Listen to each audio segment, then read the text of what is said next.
بر مسند خیال تو گشتم مقابلت. شاید یکی شود دل دیوانه با دلت. این روزه ها که سر دهمت در فراق دل، دل می تپاندم که کند دل به قابلت.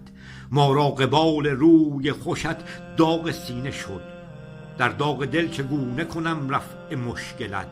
مشکل منم که با اشارت چشمان دل برد، دل را به بحر اشک رسانم به ساحلت. در هر کرانه لطف تو گیرد به خود مرا، گو من چگونه دیده ندوزم شمایلت. شمل من و تو و دریا و عشق و داغ هرگز نمی کند که نهم حجب و حائلت.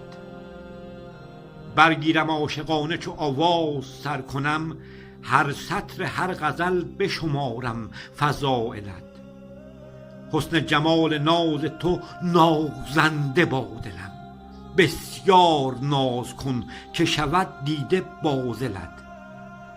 بذلت کنم حقیقت جان در مجاز عشق، شاید بلندتر بشود حد فاصلت.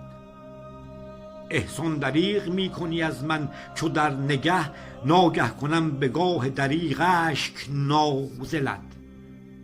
غرقه به اشک و خون چو بداری دل حزین، هشدار فرض عشق نگیری تو زایلت.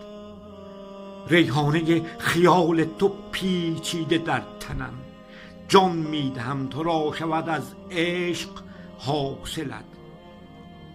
پیغام جان به مصدر نادیده باز بین، از ابتدا به صدر و بیان گشته حاملت.